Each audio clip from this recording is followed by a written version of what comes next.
AP assembly సమావేశాలు కొనసాగుతున్నాయి. అసెంబ్లీలో సభ్యులు అడిగిన ప్రశ్నలకు డిప్యూటీ సీఎం పవన్ కళ్యాణ్ సమాధానం చెప్పారు. రోడ్ల విస్తరణలో తొలగించే 100 నుంచి 140 ఏళ్ల పాత చెట్లపై ప్రత్యేకమైన పాలసీని తీసుకొస్తామని అంటున్నారు. పర్యావరణ పరిరక్షణకు సామాజిక బాధ్యతగా తీసుకొని నెల రోజుల్లో ఆ పాలసీని రూపొందిస్తామని హామీ ఇచ్చారు. సభ్యులు చేసిన సూచనలను ప్రభుత్వం పాజిటివ్గా పరిగణిస్తుందని డిప్యూటీ సీఎం పవన్ కళ్యాణ్ స్పష్టం చేశారు. ఇక ఇదే అంశానికి సంబంధించి మరిన్ని అప్డేట్స్ అందించడానికి మా కరెస్పాండెంట్ రవికృష్ణ లైవ్ ద్వారా సిద్ధంగా ఉన్నారు. రవికృష్ణ, చెప్పండి.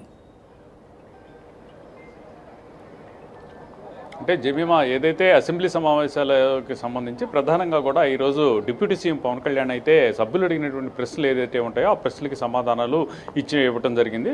ప్రధానంగా కూడా క్వశ్చన్ అవర్కి సంబంధించి ముఖ్యంగా కూడా పర్యావరణానికి సంబంధించిన అంశాల మీద అడిగిన క్వశ్చన్స్కి అయితే పూర్తిగా కూడా ఆయన అయితే సమాధానాలు ఇవ్వడం జరిగింది. అంటే ఒక డెవలప్మెంట్స్, ఒక రోడ్లు విస్తరణ జరిగేటువంటి సందర్భంలో ఆ చుట్టుపక్కల ఉన్నటువంటి ఏవైతే చెట్లు ఉంటాయో ఆ చెట్లన్నింటినీ కూడా కొంతవరకు పరిరక్షించాల్సిన బాధ్యత ఉంటుంది. అలాగే 100 సంవత్సరాలు దాటినటువంటి చెట్లు ఏవైతే ఉన్నాయో వాటికి సంబంధించి కూడా ప్రత్యేకమైనటువంటి విధానాన్ని రూపొందిస్తున్నట్లుగా కూడా పవన్ కళ్యాణ్ తెలియజేయడం జరిగింది. ప్రధానంగా సమతౌల్యం, అంటే ముఖ్యంగా వాతావరణానికి సంబంధించినటువంటి సమతౌల్యం దెబ్బతినకుండా కూడా ఈ గ్రీనరీని కాపాడుకోవాల్సిన బాధ్యత ఉందని ఆయన అయితే మాత్రం సభ్యులకి ఈ అడిగిన ప్రశ్నకి ఆన్సర్ అయితే ఇవ్వడం జరిగింది. అలాగే ఇక మండలి కనుక చూసుకున్నట్లయితే మాత్రం మండలిలో వాడివేడిగానే చర్చలు కొనసాగాయనే చెప్పుకోవాలి. ప్రధానంగా కూడా ఈరోజు అయితే మాత్రం నిరుద్యోగ భృతికి సంబంధించిన అంశం మీద వైసీపీకి సంబంధించినటువంటి ఎమ్మెల్సీ ఈ రమేష్ యాదవ్ అడిగినటువంటి ప్రశ్నకైతే మాత్రం సమాధానం చెప్పేటువంటి క్రమంలో మాత్రం కొంత ఉద్రిక్త పరిస్థితి ఏర్పడిందని చెప్పుకోవచ్చు. నిరుద్యోగానికి సంబంధించి దేశం మొత్తం మీద కూడా 5% నిరుద్యోగం ఉన్నట్టుగా కూడా ఉంటే రాష్ట్రంలో మాత్రం 8.2 నిరుద్యోగం ఉన్నట్లుగా కూడా కేంద్ర నివేదిక ఉన్నటువంటి నేపథ్యంలో నిరుద్యోగ భృతి తప్పనిసరిగా ఇవ్వాలి. ప్రధానంగా ఏదైతే ఎన్నికలు ఉన్నాయో ఎన్నికల సమయంలో ఇచ్చినటువంటి హామీల ప్రకారం నిరుద్యోగ భృతి ఇవ్వాలని ఎమ్మెల్సీ అయినటువంటి ఈ రమేష్ యాదవ్ అడగటం జరిగింది. ప్రధానంగా ఇప్పటి వరకు కూడా 5 లక్షల ఉద్యోగాలు ఇచ్చామని చెప్పి మంత్రి చెబుతూ ఉన్నారు. అక్కడ శాసనసభలో అయితే మాత్రం 6 లక్షల ఉద్యోగాలు ఇచ్చామని అక్కడ సీఎం అయితే ప్రకటించినటువంటి నేపథ్యం ఉంది. దీంట్లో ఏది కరెక్టు అనేటువంటి అని ఆయన ప్రశ్నించినటువంటి సమయంలో మాత్రం అక్కడ ఉన్నటువంటి ఏదైతే మంత్రి రామనారాయణ మాత్రం పూర్తిగా కూడా ఆయన అయితే మాత్రం సమాధానం ఇచ్చినటువంటి పరిస్థితి అయితే కనపడుతుంది. ఇప్పటి వరకు కూడా ఒక 16,000 ఉద్యోగాలు డిఎస్సి ద్వారా ఇచ్చాము. అదేవిధంగా కూడా కానిస్టేబుల్కి సెలక్షన్స్కి సంబంధించినటువంటి 66,000 ఉద్యోగాలు ఇచ్చాము. గత ప్రభుత్వంలో అయితే మాత్రం ఇక్కడికి ఏదైనా సపోజ్ ఒక ఈ పరిశ్రమ రావాలంటే మాత్రం ఒక ఇబ్బందికరమైన పరిస్థితులు ఉన్న పరిశ్రమలు ఎల్లగొట్టారు. ఆ పరిశ్రమల ద్వారా కూడా ఇప్పుడైతే మాత్రం పరిశ్రమలన్నీ కూడా ఏపీలోకి వస్తున్నటువంటి తరుణంలో మరింతగా కూడా ఉద్యోగ అవకాశాలు పెరిగేటువంటి అవకాశం అనేది మొత్తాన్ని కూడా క్యాలిక్యులేట్ చేశాము. ఎప్పటికప్పుడు కూడా నిరుద్యోగానికి సంబంధించి నిరుద్యోగాన్ని తగ్గించేందుకు ప్రయత్నం చేస్తున్నాము. 20 లక్షల ఉద్యోగాలు ఇస్తామని చెప్పాము. ఇప్పటివరకు కూడా 16 లక్షల ఉద్యోగాలు ఇచ్చాము.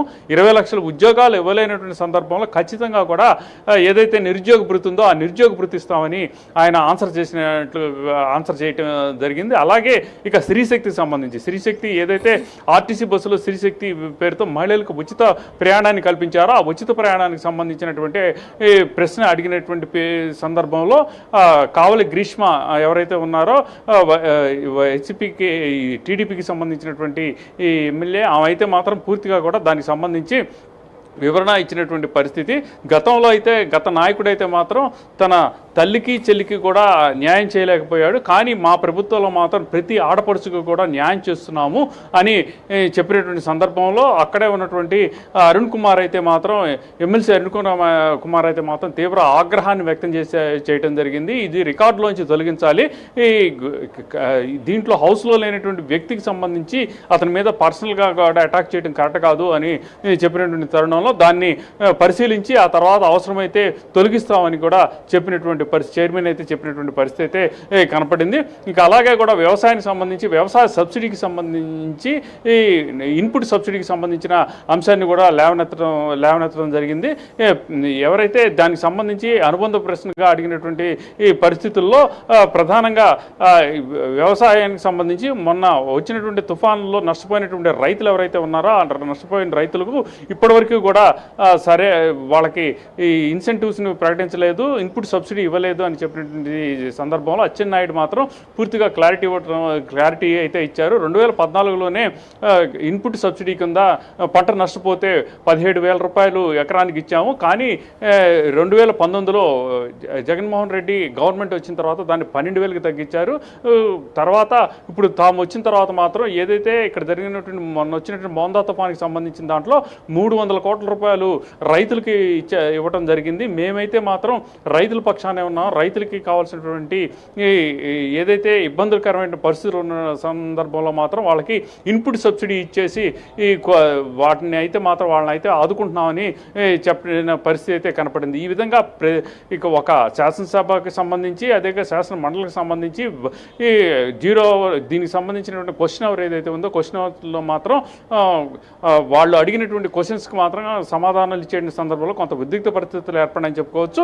మరి కొద్దిసేపట్లోనే మండలి స్టార్ట్ అవుతుంది. మండలికి సంబంధించి ప్రధానంగా ఏదైతే నిన్న వాయిదా పడినటువంటి ఈ తిరుపతి లడ్డు ప్రసాదానికి సంబంధించి కల్తీ అంశం మీద మరోమారు లఘు చర్చ జరిగినటువంటి సందర్భంలో మరోసారి అయితే మాత్రం మండలిలో మాత్రం ఉద్రిక్తమైనటువంటి పరిస్థితులు నెలకొనేటువంటి పరిస్థితులు అయితే ఉంటాయి. Right, thanks for the updates Ravikrishna. టీడీపీలో ఫీడ్బ్యాక్ కమిటీని ఏర్పాటు చేశారు.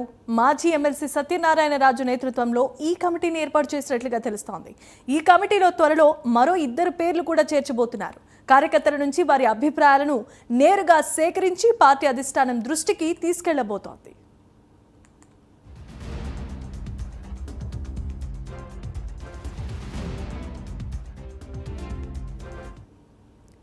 రైట్, ఇక టీడీపీలో కూటమి ప్రభుత్వం అధికారంలోకి వచ్చిన తర్వాత ఎమ్మెల్యేలు, ఎమ్మెల్సీలు అలాగే ఎంపీల పనితీరుకు సంబంధించి ఒక కమిటీని ఏర్పాటు చేయబోతున్నారు. దీని ద్వారా పార్టీ శ్రేణుల అభిప్రాయాలను అధిష్టానం దృష్టికి తీసుకెళ్లే యోచనలో ఈ కమిటీ ఉన్నట్లుగా తెలుస్తోంది.